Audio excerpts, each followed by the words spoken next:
Hey everybody, so breaking it live, we're back with a surprise little sneak peek at a movie that I'm just going to say right now is definitely better than Joker Folia crap. And Megalopolis. And Megalopolis. It's a surprise in many senses. I had no idea I would be watching this movie, let alone today. Me neither.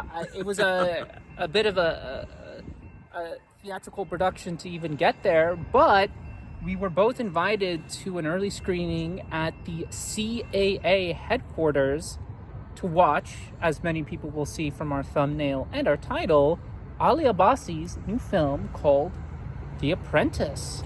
Which, well, hello everybody. But the movie itself is notable because it's dropping right around election season, because the subject matter is our infamous former president, maybe next president for a rerun, Donald Trump. But it's really more about, as the title ironically hints, it's also a reference to the show that made him a big pop culture figure in the 00s. But it's also a reference to his relationship in the 70s and the 80s with the very infamous litigator Roy Cohn, who's considered one of the most villainous characters of late 20th century American history. And that's a funny way to introduce a movie that in a way is actually a lot of fun in a very dark, edgy sort of way. It's a very good movie. In fact, it's one of those great movies that has a documentary companion piece. There are a few films like that. One I'll just name off the top of my head, Snowden and Citizen 4.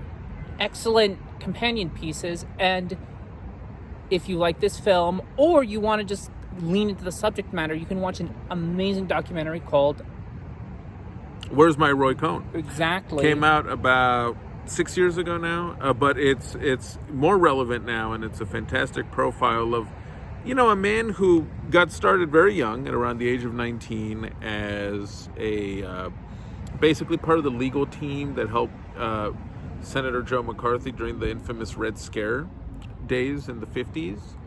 And after all of that ended in scandal, he still went on to become a power player in New York, and brings under his wing, this is where the movie takes off, brings under his wing a young Donald Trump who's trying to make his name in the real estate industry through his dad's company. And it's a fascinating portrait. You brought up some excellent movies, and that as comparison points, I would also bring up Oliver Stone's W as in the sense that it's a portrait that, and look, I know we all have our political, stances right now, but it's a movie that makes you at times sympathize or empathize with Trump, and at times even with Cohn, because it explores how someone is shaped into becoming the personality that we all precisely see on TV. And as I take over this next bit, I'm going to let you take over the camera. Sorry guys, we had some funny technical stuff to deal with today, but that's precisely it. And especially with a personality like Trump and Roy Cohn, who is more infamous, but I think fewer people know about, is like, how do you characterize these people? The movie that came to mind immediately is Adam McKay's fantastic movie called Vice, where you get underappreciated masterpiece. You get an intimate portrait of Dick Cheney, who's one of the most despicable people alive, and is now endorsing the Democratic, the liberal nominee, Kamala Harris. Hey, and winks to some films we may be talking about soon. And we're going to have to include this one because what Mr. Abbasi does so well in the storytelling, and that's before the amazing filmmaking, is he straddles that line between finding an empathetic portrait of Trump and his relationship with Cohn, and I would say the almost cartoonish figure of Trump. I mean, before he was the president-elect, we knew him as the guy who hosted The Apprentice, right? He was this kind of cartoonish figure. He has these mannerisms that we all know and love to hate. And he's gone through cartoonish phases, right? Which the movie captures. And what I mean by that is, before The Apprentice, he was just like the cliche of the big rich New York guy, right? He would pop out in movies like Home Alone 2 and be known for Trump Towers and for his casinos. And he tried to start businesses, but his daddy was overbearing. And but see, the movie, what's nice about the movie is, and again, look, whether you're a Democrat or Republican, you should go see it because or an actual progressive, or even a fascist, Go see it. Whatever, any denomination, any political denomination, go see it. And if you sense a bit of acidic bite in our commentary, you know what? Again, if you're a millennial and you're living in a time where Dick Cheney is considered a cool endorsement for the Democratic nominee, there's a problem. Okay, there's a problem. Houston, we have a fucking problem. We have a serious problem. But to go back to the movie, what it does in an interesting way, and this is why people of any stripe should go see it, is it humanizes these personalities while acknowledging the larger-than-life, debauched lifestyles and politics they represent. And their sociopathy. Yeah. And what Mr. Abbasi does, and what he talked about, we were very lucky to have a live Q&A. Not us conducting the Q&A, we were just audience members. And we met the guy. We'll say a little bit about that right now. And he was saying he wanted to...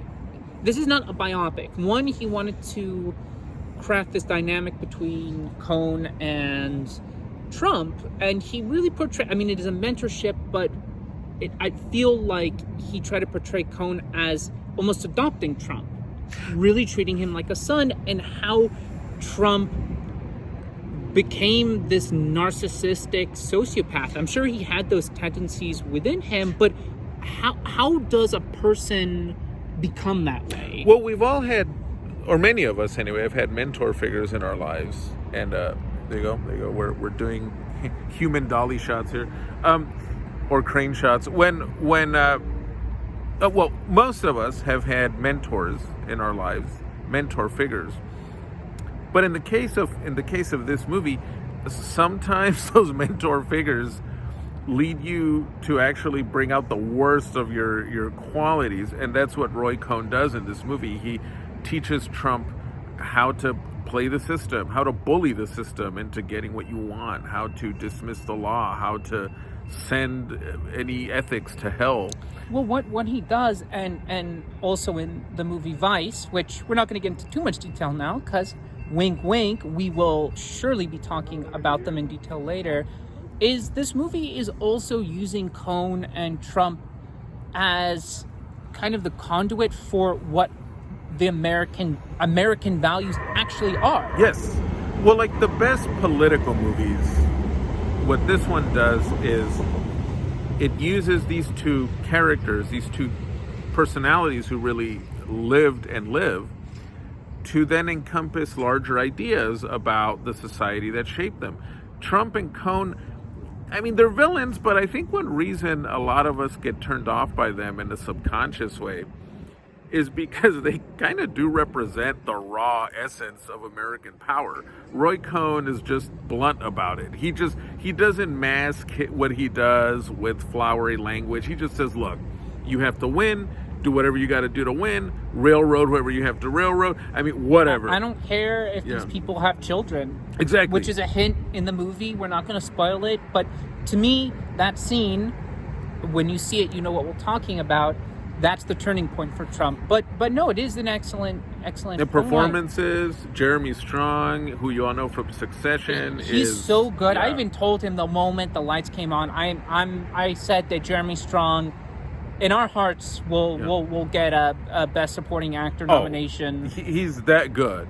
And Sebastian Stan knocks it out of the park as Trump, because look, when you're doing Trump, right, the problem is... Well, you can do SNL, right? Well, because he's such a polarizing and famous figure like Nixon, because and Bush and presidents who are infamous also for to the point where their mannerisms have become part of the persona.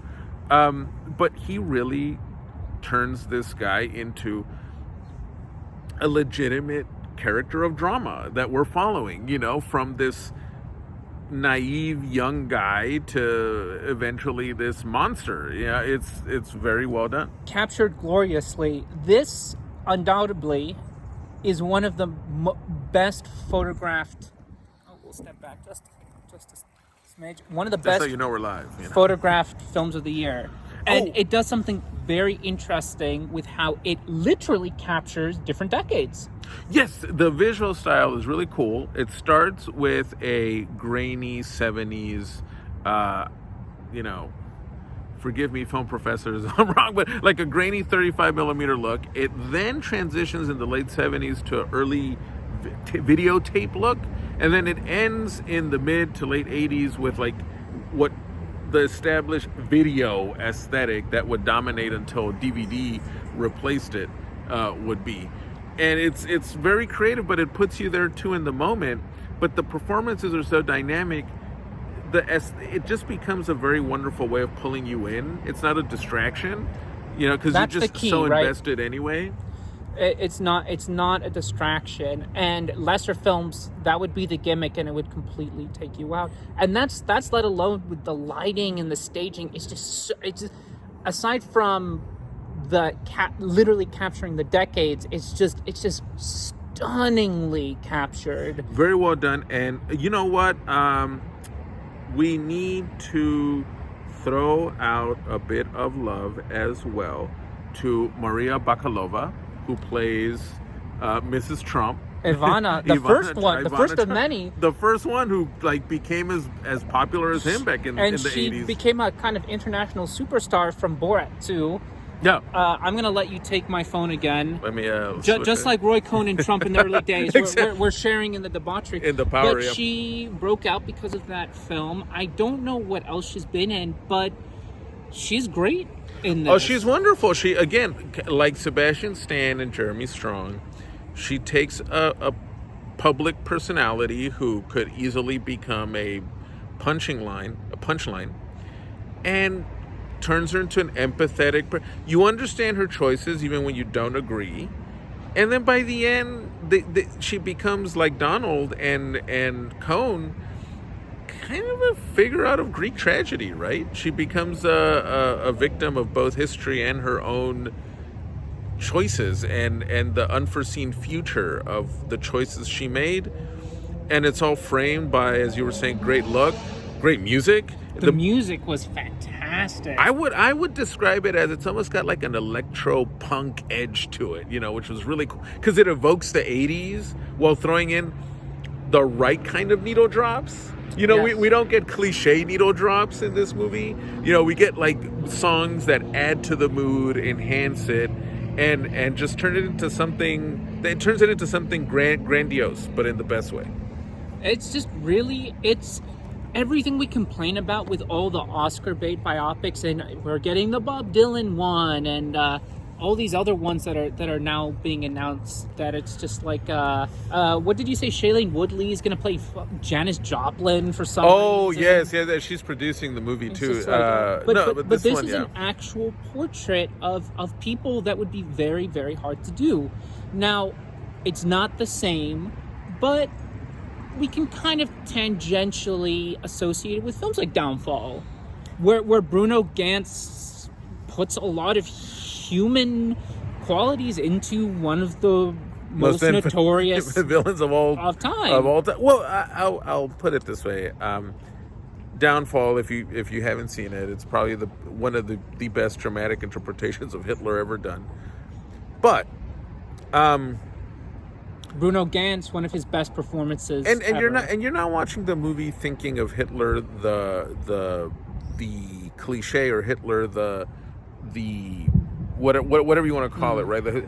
You're thinking of Hitler as this man drunk with power who's nearing the end, almost like a deranged Roman emperor, right? Over a massive pile of bodies, and everything is closing in on him.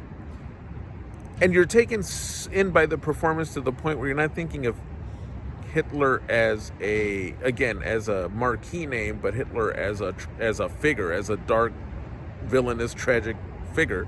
Same thing here with by the end of this movie, if you don't know the history, I won't spoil, but you even feel bad for Cohn because of the way the story develops. you find yourself just kind of feeling bad for the guy and empathizing with him. You know? And that's what good storytelling should do. Yeah. Now, propaganda does the other thing where it literally turns pieces of shit and say, look, these are actually awesome. It's not that, but we're saying good storytelling should make us try and see the semblance of humanity in very bad, for a simplistic term, people. Yes. And that's very hard to do, and a lot of credit to his screenwriter, who I believe what Abbasi was saying, his background was journalism. Yes, he was a political journalist who helped him write the screenplay and did all the research, because there was a Q&A afterwards and someone asked how much of it was factual. And I'll actually start winding this down by sharing that we met Ali Abbasi for a couple of minutes afterwards at the reception after the screening. Cool guy, super nice, very open to talk with. And, I asked him who was his favorite, Roy or Donald. And I got the impression he liked Roy a little more. I got that impression. But we'll bring more of that up soon. But it was a nice conversation. He was a really, really nice guy to meet up with afterwards. There was a little get together after the movie. But yes, The Apprentice, please go check it out. Fantastic film, surprise, to be sure. Oh yes. So please hit up puristmushrooms.com to get that 10% discount. If you want to feel like the Donald in the movie, you'll get that 10% discount from all individual packets that you purchase if you use our Breaking 180 code. All the description down below as usual. And let me switch my mic here. I'll grab it for the end. And we got a lot of great stuff coming up. We're going to talk more about The Apprentice during our upcoming election season special that we have coming up soon. And before that, of course, we have not forgotten what time of the season it is. So we're going to have a very cool Halloween special coming your way from a gem from the 90s that's connected to one of the most popular TV shows of all time and of that decade in particular. If you can guess, then hey, we're power cool. to you. Power to you. And of course, we had to check out Coppola's latest to see what it was about, and we did a Do We Recommend? We certainly have thoughts. I think it's one of those, to just briefly say, we one have of the many most thoughts. fascinating Yes. movies of the year. But you'll have to wait to see what we think about it. A very polarizing movie, to say the least, Megalopolis. But we both found it intriguing as a film of... I won't spoil too much what the episode goes into, but let's just say it has merit, it has folly, and you won't forget it after you see it. So that's coming up soon. We will catch up with you then. Make sure to follow us on Instagram, Facebook, and also please leave your comments on our YouTube page. And our Facebook page. We actually finally have an actual public Facebook page. I know we'd been using the Breaking 180 as a private profile, but now we have an actual public page, which is the one linked below now. So follow it.